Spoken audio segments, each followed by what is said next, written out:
ನಮಸ್ತೆ ವೀಕ್ಷಕರೇ, ಇದು ಆಸೆ ಧಾರಾವಾಹಿಯ 865ನೇ ಸಂಚಿಕೆ. ಈ ಸಂಚಿಕೆಯಲ್ಲಿ ಏನಾಗುತ್ತೆ ಅಂತ ನೋಡೋಕ್ಕೂ ಮುಂಚೆ ಇನ್ನೂ ಯಾರ್ಯಾರು ನಮ್ಮ ಚಾನಲ್ಗೆ ಸಬ್ಸ್ಕ್ರೈಬ್ ಆಗಿಲ್ಲ ಬೇಗ ಸಬ್ಸ್ಕ್ರೈಬ್ ಆಗಿ. ಹಿಂದಿನ ಸಂಚಿಕೆಯಲ್ಲಿ ನೀವು ನೋಡಿದ್ರಿ, ನಮ್ಮ ಮನೆಯವರೆಲ್ಲರೂ ಕೂಡ ಮನೋಜನ ಸಮಾಧಾನ ಮಾಡೋದ್ರಲ್ಲೇ ಆ ಸಂಚಿಕೆ ಪೂರ ಕಳೆದಿತ್ತು.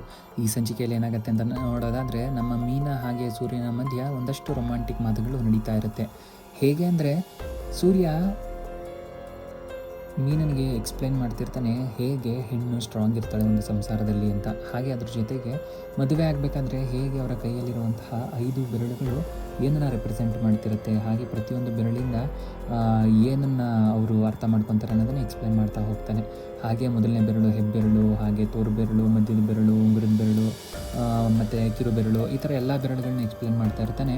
ಅದರಲ್ಲಿ ಹೇಳ್ತಾ ಇರಬೇಕಾದ್ರೆ ಅವ್ನು ಹೇಳ್ತಾನೆ, ಇದು ಅಗ್ನಿ, ಇದು ವಾಯು, ಇದು ಆಕಾಶ, ಇದು ಪೃಥ್ವಿ, ಹಾಗೆ ಇದು ಜಲ ಅಂತ. ಹಾಗೆ ಅದ್ರ ಜೊತೆಗೆ ಅದ್ರ ಕಾರ್ಯಗಳನ್ನು ಕೂಡ ಹೇಳ್ತಿರ್ತಾನೆ. ಅಂದರೆ ಹೆಣ್ಣು ಪೃಥ್ವಿಯಷ್ಟು ಗಟ್ಟಿ ಇರ್ತಾಳೆ, ಹಾಗೆ ಅಷ್ಟೇ ತೂಕವಾಗಿರ್ತಾಳೆ, ಅದಕ್ಕೋಸ್ಕರ ಇದೇ ಬೆರಳಿಗೆ ಉಂಗುರ ಹಾಕೋದು.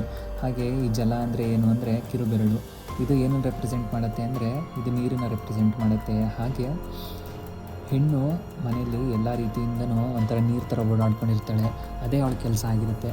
ಅದ್ರ ಜೊತೆಗೆ ಮದುವೆ ಸಮಯದಲ್ಲಿ ಇದೇ ಕಿರುಬೆರಳನ್ನ ಇಟ್ಕೊಂಡು ನಾವು ಸಪ್ತಪದಿ ನಡೆಸೋದಲ್ವ ಅಂತ ಹೇಳ್ತಾರೆ.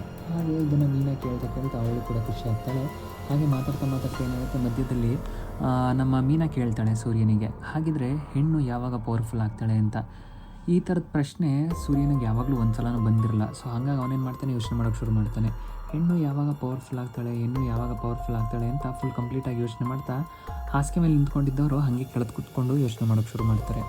ಯಾವಾಗ ಅಂದರೆ ಅದು ಪತಿ ಜೊತೆಗೆ ಪತ್ನಿಯ ಬೆರಳುಗಳು ಸೇರಿದಾಗ ಅವಳು ತುಂಬ ಪವರ್ಫುಲ್ ಆಗ್ತಾಳೆ ಅಂತ ಸೂರ್ಯ ಹೇಳ್ತಾನೆ. ಅದನ್ನು ಕೇಳಿ ಪಾಪ ಮೀನಿಗೆ ಪ್ರೀತಿ ಅಲ್ಲಿ ಉಕ್ಕಿ ಬರುತ್ತೆ.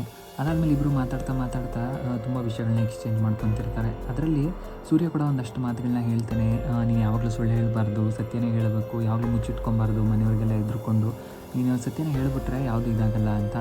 ಅದೇ ಟೈಮಿಗೆ ನಮ್ಮ ಮೀನಾ ಕೂಡ ಹೌದಾ ರೀ, ಹಾಗಿದ್ರೆ ನಾನೊಂದು ಸತ್ಯ ಹೇಳಬೇಕು ಇವಾಗ ಅಂತಾಳೆ.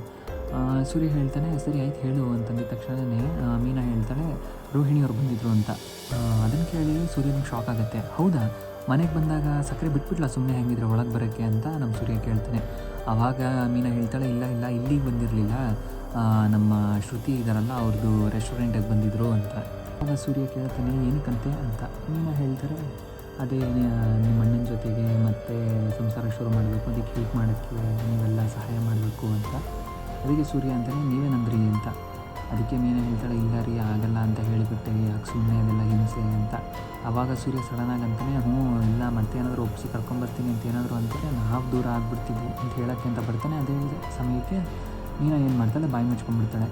ಅವ್ನ ಬಾಯಿನ ಮುಚ್ಚಿಬಿಟ್ಟು ಹೇಳ್ತಾಳೆ, ಇನ್ಮೇಲೆ ಆ ಥರ ಎಲ್ಲ ಮಾತಾಡ್ಬಿಡಿ, ನನಗೆ ನಿಮ್ಮನ್ನ ಬಿಟ್ಟು ಇರೋಕ್ಕೆ ಆಗೋದಿಲ್ಲ ಹಂಗೆ ಹಿಂಗೆ ಅಂತ. ಸೊ ಅದಾದಮೇಲೆ ಅವರಿಬ್ಬರ ಮಧ್ಯೆ ಹಾಗೆ ಒಂದಷ್ಟು ಹೊತ್ತು ಸೈಲೆನ್ಸ್ ಇರುತ್ತೆ, ನಡೀತಿರುತ್ತೆ. ಅದಾದಮೇಲೆ ಸೂರ್ಯ ಮತ್ತೆ ಮಾತನ್ನ ಶುರು ಮಾಡ್ತಾನೆ. ಅವನು ಹೇಳ್ತಾನೆ, ಕದನದೊಳ್ ಸೂರ್ಯನ ಕೆಣಕಿ ಉಳಿದವರಿಲ್ಲ ಅನ್ನೋದು ಎಲ್ರಿಗೂ ಗೊತ್ತು, ಈ ಸೂರ್ಯನ ಕೆಣಕ್ಬಿಟ್ಟು ಯಾರೂ ಬದುಕೋಕ್ಕಾಗಲ್ಲ ಅನ್ನೋದು ಎಲ್ರಿಗೂ ಗೊತ್ತು ಕಣೆ ಮೀನಾ ಅಂತ. ಅದಾದಮೇಲೆ ನಮ್ಮ ಮೀನಿನ ಮುಖದಲ್ಲಿ ಒಂದು ರೀತಿ ಭಯ ಇರುತ್ತೆ. ಯಾಕಂತ ಅಂದರೆ ರೋಹಿಣಿ ಹೋಗಬೇಕಾದ್ರೆ ಸುಮ್ಮನೆ ಹೋಗಿರಲ್ಲ, ನಿಮ್ಮ ಜೀವನನೂ ಕೂಡ ನನ್ನ ಜೀವನ ಥರನೇ ಹಾಳು ಮಾಡಿಬಿಟ್ಟೆ ಹೋಗೋದು ಅಂತ ಹೇಳ್ಬಿಟ್ಟಿರ್ತಾಳೆ. ಪಾಪ ಇದನ್ನು ಕೇಳಿ ನಮ್ಮ ಮೀನಾ ಹಾಗೆ ಶ್ರುತಿ ಇಬ್ಬರು ಹೆದ್ರುಕೊಂಡಿರ್ತಾರೆ. ಅದನ್ನು ಅವಳು ಓಪನಾಗಿ ಹೇಳ್ತಾಳೆ ನಮ್ಮ ಸೂರ್ಯನ ಹತ್ರ, ಅಂದ್ಬಿಟ್ರು ರೋಹಿಣಿಯವರು ನನಗೆ ಭಯ ಆಗ್ತಿದೆ, ಏನು ಮಾಡೋದು ಅಂತ ಗೊತ್ತಾಗ್ತಿಲ್ಲ ಅಂತ. ಅದಕ್ಕೆ ಸೂರ್ಯ ಕೂಡ ಹೇಳ್ತಾನೆ, ಯಾರೇ ಬಂದರೂ ಏನೂ ಮಾಡೋಕ್ಕಾಗಲ್ಲ, ಅಂದರೆ ನಮ್ಮ ಆಂಜನೇಯ ನಮ್ಮ ಜೊತೆಗಿರಬೇಕಂದ್ರೆ ಯಾರೇನು ಮಾಡ್ತಾರೆ ಅಂತ. ಅಲ್ಲಿಂದ ನೆಕ್ಸ್ಟ್ ಸೀನಲ್ಲಿ ನಮ್ಮ ತಾರಾ ಅವ್ರ ಮನೆಗೆ ಬರುತ್ತೆ. ತಾರಾ ಅವ್ರ ತಂದೆಗೆ ಯೋಗ ಹೇಳ್ಕೊಡ್ತಾ ಇರ್ತಾರೆ. ಅಂದರೆ ಒಂದು ಕೋಲ್ ಹಿಡ್ಕೊಂಡು ಅವ್ರ ತಂದೆ ಯೋಗ ಮಾಡ್ತಾ ಇರ್ತಾರೆ. ತಾರಾ ಅವರು ಅಲ್ಲೇ ನಿಂತ್ಕೊಂಡು ಅದನ್ನೆಲ್ಲ ವಾಚ್ ಮಾಡ್ತಾ ಇರ್ತಾರೆ. ಅವ್ರು ಯೋಗ ಮುಗಿಸಿ ಮೆಡಿಟೇಷನ್ ಮುಗಿಸಿ ಬಂದು ಚೇರ್ ಮೇಲೆ ಕೂತ್ಕೊತಾರೆ. ತಾರಾ ಅವ್ರು ಕೂಡ ಅಲ್ಲೇ ಕೂತ್ಕೊಂಡು, ನೋಡಿಪ್ಪ ಇನ್ಮೇಲೆ ಹಿಂಗೆ ಯೋಗ ಮಾಡ್ತಿರ್ಬೇಕು ನೀವು ಅಂತ ಹೇಳ್ತಾರೆ. ಅದಕ್ಕೆ ತಾರಾ ಅವರಪ್ಪ ಕೂಡ, ಸದ್ಯ ಹಿಂಗೆ ಮುಗಿತಲ್ಲೇ ಇವತ್ತು ಸಾಕು ನನಗೆ ಅಷ್ಟೇ ಅಂತ ಹೇಳಿ ಸಮಾಧಾನವಾಗಿ ಕೂತ್ಕೊತಾರೆ. ಅದಾದಮೇಲೆ ಅಲ್ಲಿ ಅವ್ರ ಮನೆ ಕೆಲಸದವ್ರು ನಿಂತಿರೋ ಅವರಿಗೆ ಕೂಗು ಹೇಳ್ಬಿಟ್ಟು, ಜಯಮ್ಮ ಬೇಗ ಕಾಫಿ ತಗೊಂಬ ನನಗೆ ಅಂತ ಹೇಳ್ತಾರೆ. ತಾರಾ ಅವರು ಅಲ್ಲಿಂದ ಜೋರ ಕೂಗು ಹೇಳ್ಬಿಟ್ಟು, ಜಯಮ್ಮ ಕಾಫಿ ತಗೊಂಬ, ಆದರೆ ಬ್ಲ್ಯಾಕ್ ಕಾಫಿ, ಅದಕ್ಕೆ ಹಾಲು ಶುಗರ್ ಎರಡು ಹಾಕ್ಬೇಡ ಅಂತ. ಪಾಪ ಈ ಕಡೆ ಅವ್ರ ತಂದೆ ಮುಖ ನೋಡೋಕ್ಕಾಗ್ತಿರೋದಿಲ್ಲ. ಅವರಂತಾರೆ, ಅದು ಏನೇ ಆದರೂ ಸರಿ ನಾನು ಇವತ್ತು ಫಿಲ್ಟರ್ ಕಾಫಿ ಕುಡಿಲೇಬೇಕು ಅಂತ. ತಾರಾ ಅವರು ಕುಡಿತೀರಾ, ಹಾಗಾದರೆ ಪನಿಷ್ಮೆಂಟ್ ಇರುತ್ತೆ ಅಂತಾರೆ. ಅದಕ್ಕೆ ಅವ್ರ ತಂದೆ ಹೇಳ್ತಾರೆ, ಏನು ಪನಿಷ್ಮೆಂಟ್ ಆದರೂ ಸರಿ ನಾನು ತಗೊಳೋದ್ರಲ್ಲಿ ನಾನು ಫಿಲ್ಟರ್ ಕಾಫಿ ಕುಡಿಲೇಬೇಕು ಅಂತ. ಸರಿ ಅಂತ ಹೇಳಿ ತಾರಾ ಅವ್ರು ಏನು ಮಾಡ್ತಾರೆ, ಫೋನ್ನ ತೊಗೊಂಡು ಜೋರಾಗಿ ಅವ್ರ ತಂದೆ ಹೊಡಿತಾರೆ. ಅಂದರೆ ಅವರೇ ಕೈ ಹೊಡ್ಕೊಳ್ಳೋಕೆ ಶುರು ಮಾಡಿಬಿಡ್ತಾರೆ. ಇದನ್ನು ನೋಡಿ ಅವ್ರ ತಂದೆ ಪಾಪ ಒಂಥರ ಆಗಿಬಿಡುತ್ತೆ. ಅವರು ಜೋರಾಗಿ ಎದ್ದು ಬಂದು ಕೈಲಿದ್ದ ಕೋಲನ್ನ ಕಿತ್ಕೊತಾರೆ. ಯಾಕಮ್ಮ ಹೀಗೆಲ್ಲ ಮಾಡ್ತಿದ್ಯಾ, ನಿಮಗೆ ನೋಡ್ಕೊಂಡ್ರೆ ನಂಗೆ ನೋವಾಗಲ್ವಾ ಅಂತ ಹೇಳ್ತಾರೆ. ಆವಾಗ ತಾರವ್ರು ಹೇಳ್ತಾರೆ, ಇನ್ನೇನು ನಿಮ್ಗೆ ಹೊಡಿಯೋಕ್ಕಾಗತ್ತಾ, ನಾನು ಅಷ್ಟು ಹೇಳ್ತಿದ್ದೀನಿ ನಿಮ್ಮ ಆರೋಗ್ಯ ಎಷ್ಟು ಇಂಪಾರ್ಟೆಂಟ್ ಅಂತ. ಹಣ ಇಲ್ಲದೆ ಇದ್ದರೆ ಕೂಡ ಇದು ಬಿಡ್ಬೋದು, ಆರೋಗ್ಯ ಇಲ್ಲದೆ ಇರೋಕ್ಕಾಗತ್ತಾ, ನಾನು ಅಷ್ಟು ಹೇಳ್ತಿದ್ದೀನಿ, ನೀವು ಅರ್ಥನೇ ಮಾಡ್ಕೊತಿಲ್ವಲ್ಲ ಅಂತ. ಪಾಪ ಅದನ್ನು ಕೇಳಿ ಅವನಿಗೊಂಥರ ಅನಿಸುತ್ತೆ. ಹಾಗೆ ಒಂದಷ್ಟು ಎಮೋಷ್ನಲ್ ಮಾತುಗಳೆಲ್ಲ ಇದಾಗುತ್ತೆ. ಅದೇ ಟೈಮಿಗೆ ಜಯಮ್ಮ ಅವರು ಕಾಫಿ ತೊಗೊಂಬರ್ತಾರೆ. ತೊಗೊಬಂದು ಅವ್ರ ತಂದೆ ಕೊಟ್ಟು ಕುಡಿಯೋಕ್ಕೆ ಅಂತ ಹೇಳಿದಾಗ ಅವ್ರು ಹೇಳ್ತಾರೆ, ಅಲ್ಲ ಕಣಮ್ಮ, ಈ ಕಾಲದಲ್ಲಿ ತಂದೆನ ಮಾತಾಡ್ಸಿದ್ರೇ ದೊಡ್ಡ ವಿಷಯ, ಅಂಥದ್ರಲ್ಲಿ ತಂದೆಗೋಸ್ಕರ ಇಷ್ಟೊಂದು ತಲೆ ಕೆಡ್ಸ್ಕೊತಿದ್ಯಲ್ಲ, ನೀವು ನೋಡಿದ್ರೇ ಒಂಥರ ಖುಷಿ ಆಗುತ್ತೆ ಅಂತ. ಅದಾದಮೇಲೆ ತಾರ ಹೇಳ್ತಾರೆ, ಸರಿ ಆಯ್ತು, ಹಾಗಾದರೆ ನಾನು ಇವಾಗ ದೇವರಿಗೆ ಪೂಜೆ ಮಾಡಿಬಿಡ್ತೀನಿ ಅಂತ. ಅದನ್ನು ಕೇಳಿ ಜಯಮ್ಮ ಅವ್ರು ಅಂತಾರೆ, ಅಲ್ಲ ಇವಾಗ ಸತ್ಯನಾರಾಯಣ ಸ್ವಾಮಿ ಪೂಜೆ, ಸಂಕಷ್ಟಕ್ಕೆ ದೇವಸ್ಥಾನಕ್ಕೆ ಹೋಗಿ ಅನ್ನೋದು ಹೋಗೋಣ, ಅಂಥದ್ರಲ್ಲಿ ದೇವ್ರಿಗೆ ಡೈಲಿ ಪೂಜೆ ಮಾಡ್ತಿಯಲ್ಲ, ಏನಿದ್ರು ವಿಶೇಷ ಅಂತ. ಅದಕ್ಕೆ ಅವಳು ಹೇಳ್ತಾಳೆ, ಈ ಥರ ತಂದೆ ಸಿಕ್ಕಿರೋದಕ್ಕೆ ಡೈಲಿ ಪೂಜೆ ಮಾಡೋದು, ಇವರೇ ನನಗೆ 7 ಜನ್ಮಕ್ಕೂ ತಂದೆಯಾಗಿ ಬರಬೇಕು ಅನ್ನೋದು ನನ್ನ ಖುಷಿ ಅಂತ. ಪಾಪ ಇದನ್ನು ಕೇಳಿ ಅವ್ರ ತಂದೆ ಕೂಡ ಒಂಥರ ಬೇಜಾರಾಗಿಬಿಡುತ್ತೆ. ಅವರು ಬೇಜಾರು ಮಾಡ್ಕೊಂಡಿರ್ತಾರೆ. ತಾರಾ ಆ ಕಡೆ ಈ ಥರದ್ದು ಅಂತ ಹೋದಾಗ ಅವ್ರು ಸತ್ಯನ ಹೇಳಿಬಿಡ್ತಾರೆ ಜಯಮ್ಮನಿಗೆ. ಏನು ಅಂತಂದರೆ, ತಾರಾ ಅವ್ರ ಸ್ವಂತ ಮಗಳಲ್ಲ, ಅವರು ನೀರಲ್ಲಿ ಮುಳುಗ್ತಿರಬೇಕಿದ್ರೆ ಇವರು ಎತ್ಕೊಬಂದು ಅವಳನ್ನ ಸಾಕಿರ್ತಾರೆ, ಅವಳು ಒಂಥರ ಸಾಕು ಮಗಳಾಗಿರ್ತಾಳೆ ಅಂತ. ಅದೇ ಟೈಮ್ಗೆ ಜಯಮ್ಮ ಅವ್ರು ಕೂಡ ಹೇಳ್ತಾರೆ, ಆ ಥರ ಏನು ಅನ್ಕೋಬೇಡಿ, ಇವಾಗ ಕೃಷ್ಣ ಹುಟ್ಟಿದ್ದು ಬೇರೆ ಕಡೆ ಆದ್ರೂ ಬೆಳೆದಿದ್ದು ಬೇರೆ ಕಡೆ ಅಲ್ವಾ, ಇದು ಹಾಗೆ ಅಂತ ಅಂದ್ಕೊಳ್ಳಿ ಅಂತ. ಹಾಗೆ ಮಾತಾಡ್ತಾ ಕನಸಿನ ವಿಷಯನೇ ಬರುತ್ತೆ. ಅವ್ರು ಹೇಳ್ತಾರೆ, ಅವಳ ಜೀವನದಲ್ಲಿ ಯಾವುದೇ ಕಂಸ ಬರದೇ ಇರಲಿ ಅಂತ. ಹಾಗೆ ಅವ್ರ ತಂದೆ ಕೂಡ ಹೇಳ್ತಾರೆ, ಯಾವುದೇ ಥರದ ಕಂಸ ಬಂದ್ರೂ ನಾನು ಬಿಡೋದಿಲ್ಲ ಅವನ್ನ, ನನ್ನ ಮಗಳಿಗೆ ಏನಾದರೂ ಆದರೆ ಒಂಚೂರು ಬಿಟ್ಕೊಡೋದಿಲ್ಲ ಅಂತ ಹೇಳಿ ಅವ್ರ ಮಾತು ಹಾಗೆ ನಡೀತಿರುತ್ತೆ.